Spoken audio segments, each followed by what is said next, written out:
you very much for having me today. Although the weather was not kind enough. It was freezing, still is.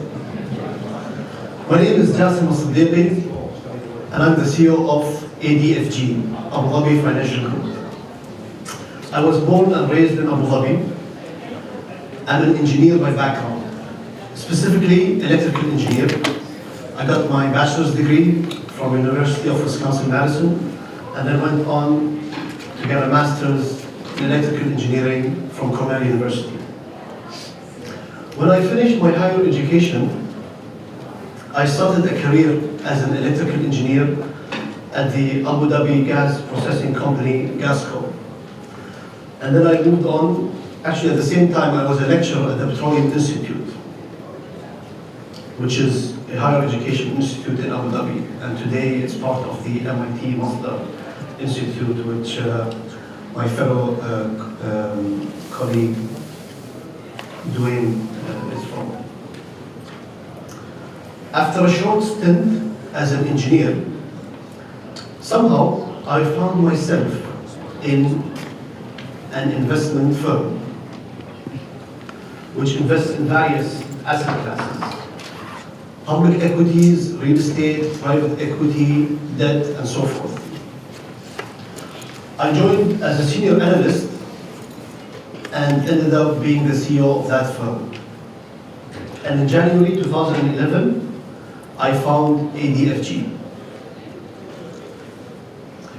In the past 7 years, ADFG has seen staggering growth for an alternative investment firm out of the Middle East.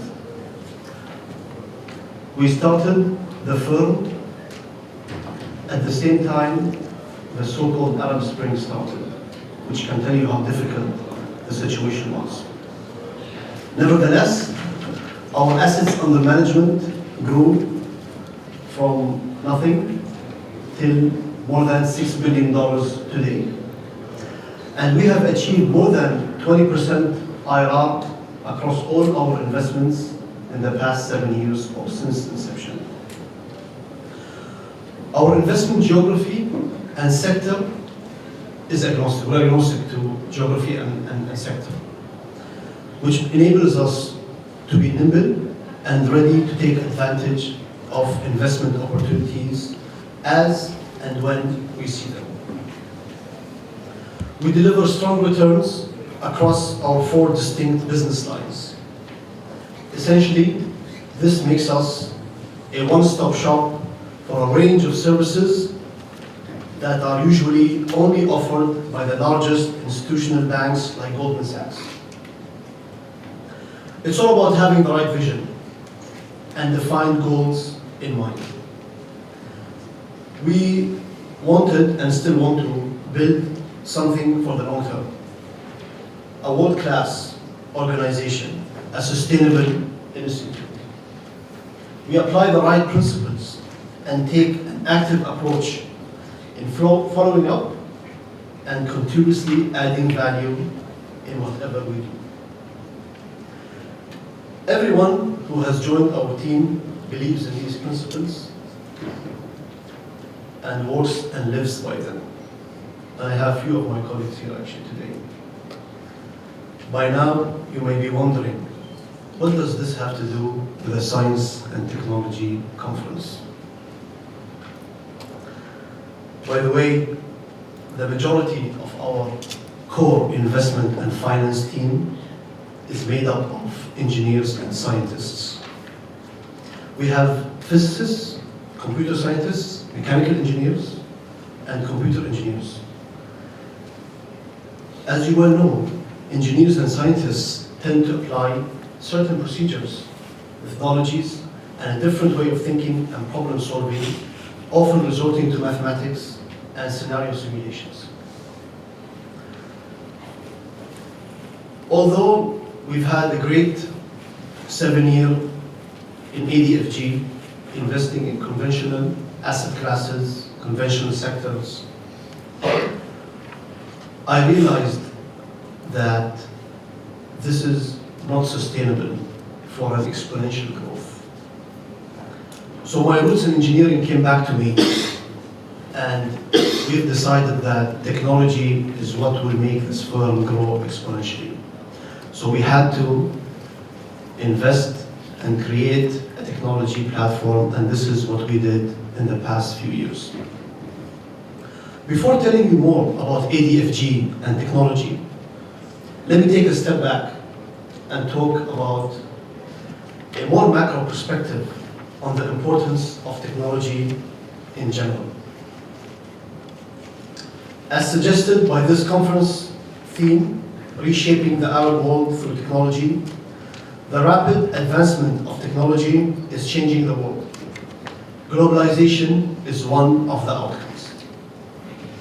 Towards the end of World War II, 44 countries gathered together to build a new foundation, a new world order, that they hoped would prevent another world financial crisis, like the Great Depression, which essentially led to the war. Out of this meeting, the World Bank and the IMF were created to prevent economic crises and to help rebuild economies shattered by war, and also to lay new foundations for growth and international trade. Billions of people around the world were lifted out of poverty, with welfare and living standards rising dramatically.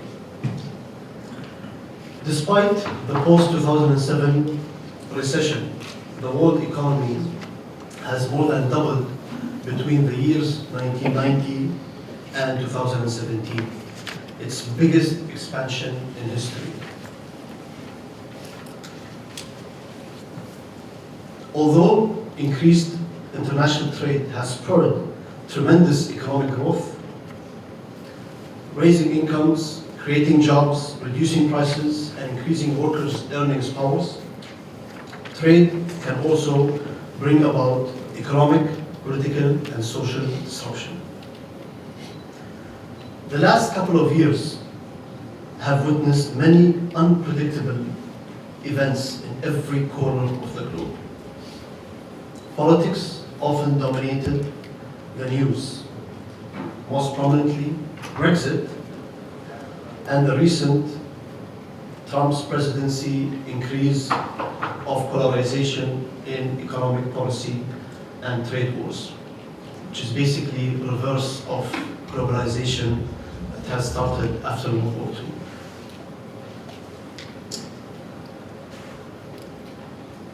In many ways, we have seen the old world order dissolving and a new one come in huge disruptive power, led by the $3 trillion industry, which is the technology sector. The rapid advancement of the technology sector has been a huge contributing factor to globalization. It is indeed the real globalization. Technology today is what's removing borders all around us, despite certain areas in the world where the reverse of globalization is taking place.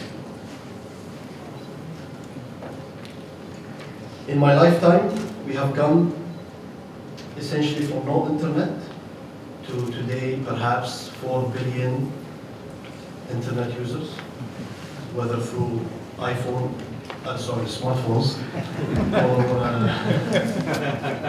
or in Asia it would have been Android. But anyway, so 4 billion people today use smart devices connected to the internet. I remember in 2012, I was at Singularity University, and the number was around 2.5 billion. So I remember when the number was almost half of the number today. And by 2022, the number of people connected to the internet is going to be 5.5 billion. Imagine in the next 5 years or 4 years, 1.5 billion more people are going to be connected to the internet that were not there before. This is truly globalization. It's not what we have been seeing in the past 50 years. Companies of any size, based in any location, are able to roll out and export products and services globally at a faster pace and without limitations. Again, this is technology-led rather than policies or directions, political directions. Halfway around the world right now, people could be watching us, could be watching this presentation live. And by the way, I don't know if you've noticed, but this is a live broadcast that's happening, and I'm going to talk about this as one of our products that we've developed at the ADFG technology platform. So, although we are maybe 12 hours away from home, people in the UAE can see us live today, and with a delay of less than 1 second. Again, this is a technology that we've created, and we're going to talk about that. Technology giants also are not limited to the United States. As you know, Apple, Google, Facebook, Amazon, they all have market caps of more than $500 billion. But let's not forget, there are Chinese behemoths which also have market caps of more than $500 billion, like Tencent and Alibaba. It's important to keep in mind that technology is more than a driver of globalization and a connector to all of us. It will ultimately be the contributor to the advancement of humanity. This creates great responsibility for technology companies or those who are involved in the technology field, whether academics or investors or practitioners.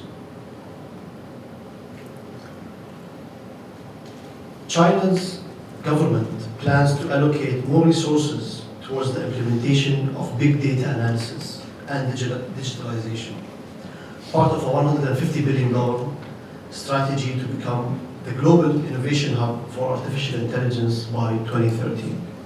So what we are noticing is that technology is no longer a monopoly in certain regions. Whether we are in the East or whether we are in the West, technology is really agnostic. Now let me take a step back and elaborate on how our technology initiatives resemble this theory of technology globalization. For many years, and even more so in the past 50 years, the West has been exporting education to the East. Many have been sending their children to schools in the West, like many of you, especially for higher education. Or Western style schools have been very popular in the East, even in China. In fact, the US remains the leading receiver of international students. Now imagine if we reverse the trend and have the East export education to the West. What would you think about that? Let me tell you a little bit about Aleph Education. Aleph Education is an education technology company that we started a few years ago. Actually, the brainchild of Aleph Education sits right here with us. You can connect with him later on. Aleph is one of our proudest achievements. It solves education's biggest problems, which mainly are the lack of quality teachers, which is a huge bottleneck, the lack of time, making it impossible for teachers to tailor instructions for each student, and of course, the absurdity students feel every day going to a classroom and missing their iPads or Android tablets, and expect to listen to teachers without animation. We kept it simple. we focused our technology to solve for these problems. Alif Education provides real data analytics. It uses hypermedia content that gets students motivated in the classroom, as they are the coolest that we have been seen. In fact, we have hired an Emmy Award photographer to take videos and photos for the content we use in the Alif platform. And last but not least, AI-enabled personalized learning for each student. With these changes, Alif has achieved meaningful educational gains. We have started Alif Education last year in a public school in Abu Dhabi, and in a very short period of time we have seen magnificent results. 30% improvement in scores in 3 months in math and science. Now, it's important to note that this system is not a supplementary system. Alif Education is a primary educational technology. So when students go into a classroom, they immediately start using this system. It's not a supplementary or after school platform. So after successful implementation in Abu Dhabi, with more than 1,000 students using the Alif platform in a single school, a few days ago we've signed to implement the Alif system in 2 schools in New York City starting October 2018.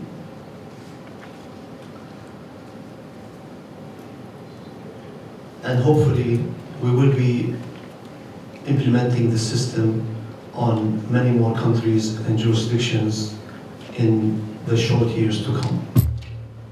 I would say this is the first foray of an education solution or system from a Middle Eastern country to a Western country.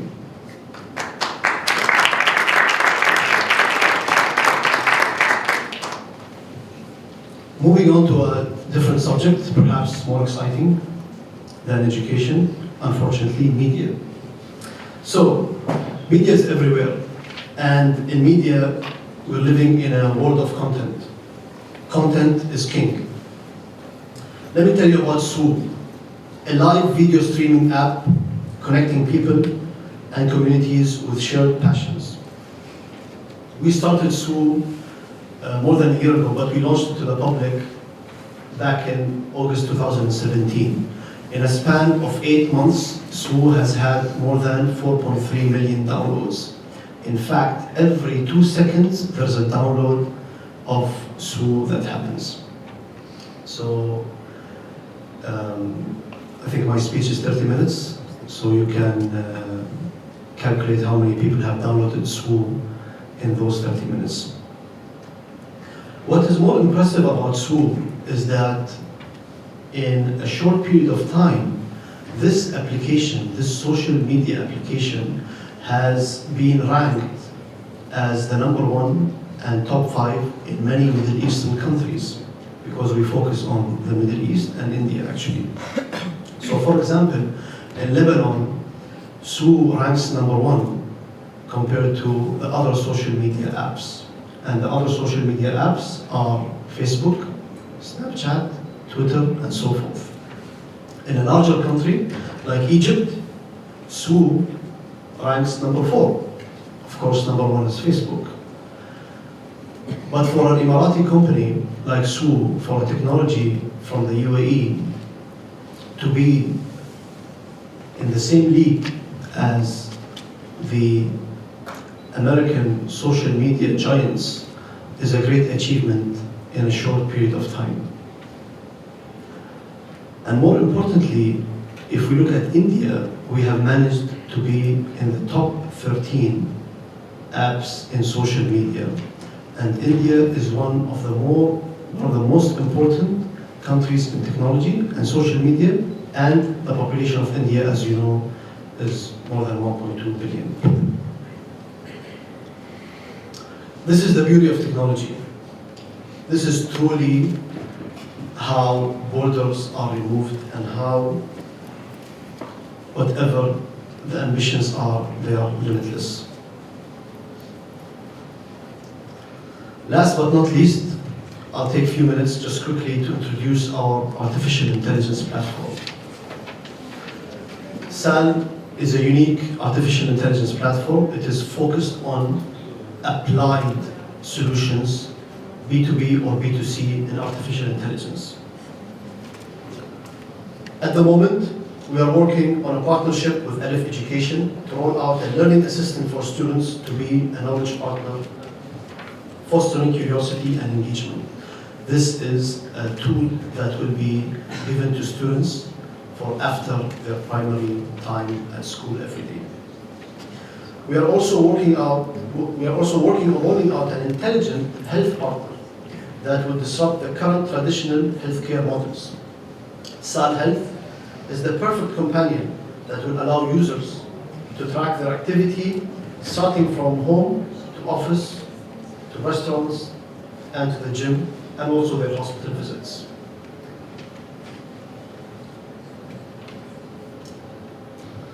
In conclusion, I would like to leave you with a few thoughts. The first thought is that we will disrupt at every chance we get. The second, we have a rule that's called the 1B rule. In everything we do, it has to abide by this rule. And basically this rule has two elements. The potential of impacting 1 billion lives, and importantly also, the potential to make more than $1 billion in that initiative. So how do we do that? We believe with the technology platform that we have created over the past years, this is doable as we are seeing the fruits of our labor. This is our technology platform, which a big part of it is organically built from Abu Dhabi, and part of it is a recent acquisition that I will briefly mention. Algorithm is a technology company that builds groundbreaking technology products that have the potential to disrupt industries. So Aleph Education, SU, SAL, and so forth are all the result of incubation and support of Algorithm. And we have today Dr. Saleh Al-Hashmi, the CEO of Algorithm, with us. And I believe he's going to be on a panel soon also. Crypto Labs is a global incubator based out of Abu Dhabi. It has a unique ecosystem for funding groundbreaking early stage startups. It's a combination of a virtual program, an investment platform, and an inspiring co-working space that enables startups from anywhere in the world to innovate and develop revolutionary products and services across any industry. Basically, it's our net to get all the great ideas. 500 startups. We have recently bought a strategic stake in 500 startups. 500 startups is one of the leading VC platforms in the world. It has been the most it's one of the most active in 2017. It is compared to Techstars, Y Combinator, and so forth, and Accent Partners, Sequoia, etc., etc. 500 startups is in every continent except Antarctica. We believe this is an excellent addition to our technology platform. Last but not least, ADFG Tech. Basically, this is our vehicle that invests in mature technology initiatives, whether it's Hyperloop or whether it's Facebook or Twitter, pre the IPO, etc., etc. My mentor would always give us ideas and push us to explore and try them. It all starts with an idea and the courage to take those ideas forward and not give up. The important thing here is that in technology, you don't know if you need something until you have it. Thank you very much, everyone. Have a great day.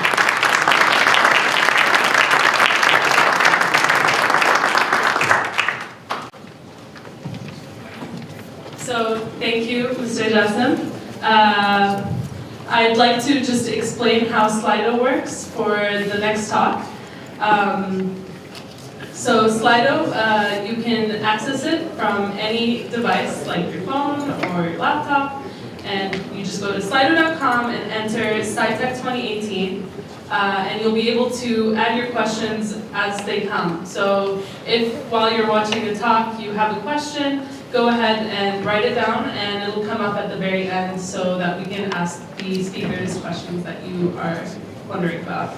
So, Mr. Jassim, you talked about a lot of great initiatives and companies that are going to be here today at the exhibition. And so I think everyone should make an effort to go and see them and talk to them. And I think we're very glad to have all these companies here and you to talk to us about them. So we actually have one question for you if you would like to answer it. And then we'll be able to move on to the next talk. And it's, what do you believe is the one important factor to create a technology ecosystem? Guts, having the guts to try it out. You know, I think it's, in the past 7 years, technology has had a very broad connotation. Everything is technology, everything is a startup. An app, we have many apps and so forth and all that. So really, I think the word technology has been also misused in the past. And in all honesty, technology is the most difficult thing to work on. And it needs a lot of concentration. And that's why, going back to investments in finance, the risk-reward relationship in technology is completely different than any other sector. So you need the courage, the passion, and the focus to get your head around a technology platform or technology startup or even a mature technology company. One thing that I can say is that whatever we do, the future has been and will be technology. So in every aspect of your career, in my opinion, and this is what we have done in ADFG, being a conventional investor in an investor in different conventional asset classes, we've looked out for technology to make sure that we are relevant and we continue a healthy growth profile. So whether you're in the field of law, accounting, or science, I think technology is something that you need to focus on. Thank you.